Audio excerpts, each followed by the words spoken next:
What's up, everybody? Welcome to Fantasy Sports Now. Today we're talking about pitchers to stream for Week 8 and some two-start pitchers. I like jumping directly into the content, so that's what we're going to do here.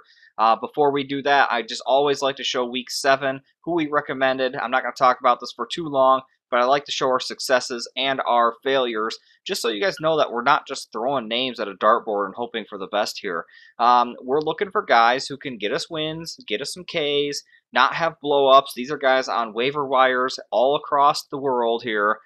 These are guys that are pick-upable that we think can come in and have successful days. So I'm going to move on from this really quickly, but, Robbie Ray had a good start. Casey Mize looked great. Merrill Kelly looked great. A lot of guys on here did really well. Jay have 10 Ks. Guys not so successful, we got to talk about these too, because they're not just names getting thrown on a board. Zach Davies, this is 10 innings. This was over the course of 2 starts. We had him as a 2-start guy. Not terrible here. I mean, he only had 3 earned, 4 Ks, just didn't really get any decisions or anything. Velasquez got hurt and all that fun stuff, but we're here for Week 8, and so if you want to go back and pause and look at these things, like I said, we're not just throwing names on a dartboard and hoping that something sticks here. We're really going and doing our research and hoping to get the best out of this. So I'm using these guys every week in my league, so if that means anything to you. So Monday, what we like to do, if you haven't seen these before, is we go day by day and pick a guy or two that is 50% roster owned or less. Usually I go with the guys that are pretty darn low, to be honest with you, because to me, if they're like, 45 to 50% owned, it feels like cheating a little bit. I kind of alluded to that last week, but, so let's just jump right into it here. Week 8 already, it's crazy, but Monday, Week 8, I'm actually going off the wall a little bit here, and I'm actually going to pick Austin Gomber. Yeah, a little bit of a crazy pick going with a Colorado pitcher after we usually pick on Colorado, so what's going on here? I don't know if any of you guys have watched at all this last week. Every starter except for Lindor and Don Brown is on the DL or the IL for the Mets right now. This team is like legitimately a AAA offense right now, and they played Miami last week. And the only reason I watched them so much was because I have Edwin Diaz, and it was just like, the Mets aren't going to ever score. I'm never going to get a save because the Mets like physically can't score runs. And so I watched that, and nobody is healthy yet for the Mets, so I'm going to continue to kind of pummel the Mets here. And Gomber has not looked that bad over the last couple starts. He had a really decent April, then kind of fell off a little bit, but since then, he's actually looked quite good. So I am actually going to stick to that. Other starts that I usually would look at, I see Spencer Turnbull. Last time we talked about Manea almost throwing a no-hitter, and I don't like guys after they throw a no-hitter or almost throw a no-hitter. Turnbull threw a no-hitter for us, and so, but this guy, he didn't look good in his last start, so I'm going to avoid that. Normally I would jump all over something like that, but I'm just not going to. So I don't really love a lot of these other starts here. So that's our pick is Gomber on Monday. Pretty crazy. Tuesday, got a couple more names that we like. Cole Irvin, I think, should be owned in more than 41% of the leagues here. I think that he's proven enough this year so far that he deserves to be owned more than he actually is. I like his start yet again. Going against Seattle, Logan Gilbert is kind of an up-and-coming type. He's, I think, 40th. I think he made it to 35 best prospect on MLB.com. But, these prospect guys, they usually take a year to kind of sort out their differences. They take maybe a year and a half to really get going. And then, like you see, like Corbin Burns in year 2.5 to 3 just really start to take off. You're starting to see, like, Dylan Cease is kind of in the middle of that. He's about to take off, And so for me, Logan Gilbert, he's not ready to take off yet. Yeah, I think he will eventually, and I think he's going to be great eventually. But until that time, I really like who's going against him, and Cole Irvin. He's looked really good this year, and I expect to pick this one up in my league pretty much right off the bat. If you want strikeouts, Brad Keller on here at Tampa Bay. Tampa Bay is always good at getting They always strike out, like all the time. So for me, Brad Keller, though, yes, the ERA is elevated, I think that he goes in and has a decent game. I know Tampa Bay has won 10 straight now, so I'm not necessarily looking for a win out of this, but a high K game, perfect. The other name I have on here is Arrieta.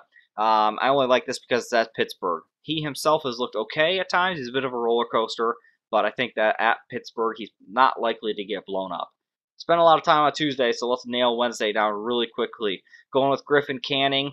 I think that he should be owned in more leagues. I think he's about to ascend. I know the Angels look awful right now, and his last start was brutal, but I really feel like Canning, of all those pitchers in LA outside of Ohtani, is the one who's really going to start taking off.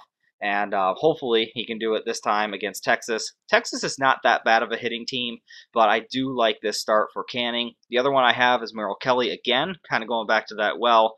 Yes, it's against San Francisco. It's a good team. So maybe I'm not looking for a win here necessarily, as I'm looking for just a good start.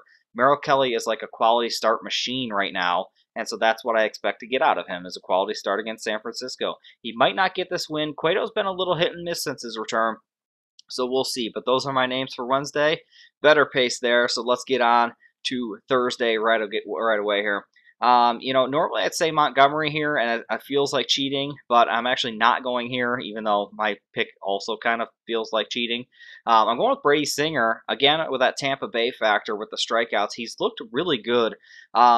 Brady Singer, it's weird. He goes and he pitches against Chicago White Sox, and he looks really good. Then he goes and pitches against Detroit, and apparently Detroit just kind of has his number. His last two starts against Detroit is why his ERA is so elevated. Every other start has been pretty darn good, so I don't know what it is about that, but I expect a lot of strikeouts here. Normally, or maybe not normally, but got to keep an eye on kind of coming up, Spencer Howard. I think that he's another guy that's kind of like Gilbert. I think he's going to eventually kind of ascend into this is a good start, but they're not using him yet. So I wouldn't jump on this yet. I think that he's going to start striking out a lot of guys, but he's only going to start going like 3-4 innings. So maybe in a couple of weeks I'm going to pick Spencer Howard, but not right now. Friday, we've gone to the John Gray machine a couple of times at Pittsburgh. Like that start. I like it a lot. Man, I'm picking Colorado. This is crazy. But hey, go look at the successes. They're there. So John Gray, I do like this start. He's been pretty much given quality starts every single time. He's gone 6 innings, 10 in a row, 8 in a row here.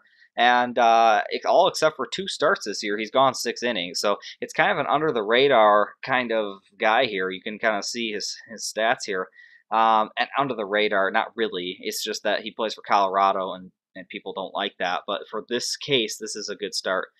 Jordan Lyles is my other one, kind of, again, way out of left field. At Seattle, that could be a risky pick.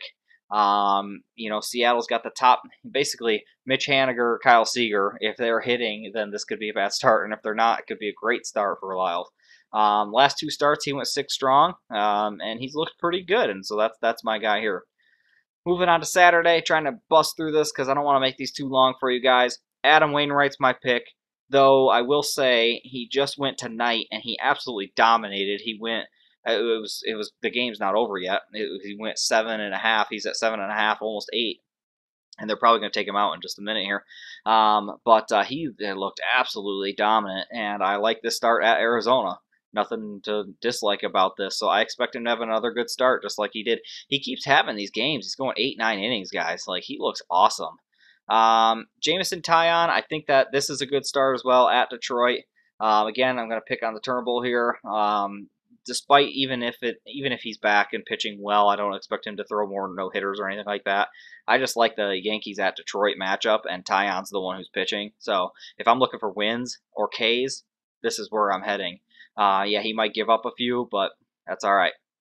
Back to Sunday. If you need any hint to who I'm picking for my 2-start pitchers, Cole Irvin, again, has a not as good a matchup, but LA without Trout really is like, man, it's like they're missing an arm out there. If Ohtani doesn't hit a home run or a triple or something, they just don't score.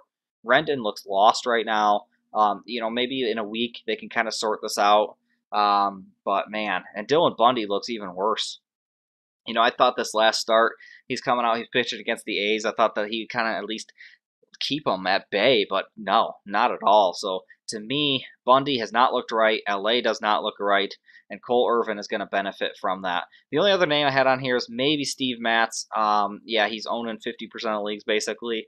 That seems high, honestly, a little bit high to me, but people know his name. But at Cleveland is always a good start, so that's probably going to be my other pick here. To go quickly, because I feel like this is going too long, my 2-start pitchers, We already talked about Cole Irvin. He's playing Seattle. He's playing LA. So those are my two guys. The other one I want to talk about really quick is Colorado. Actually, my two-start Austin Gomber, Mets. Yep, already talked about him. Pittsburgh. Yep, love that start. So Austin Gomber is a guy to look at two starts, and the other one, oddly enough, is Chichi Gonzalez. Yeah. Okay, call me crazy. Absolutely freaking lunatic here.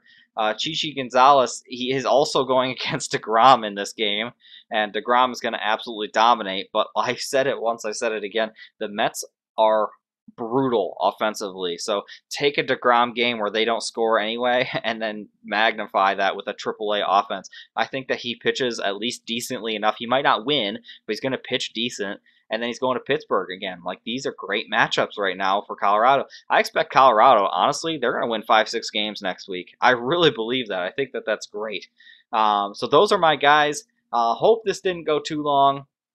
Oh, there was one more, actually, Shoemaker I had on here.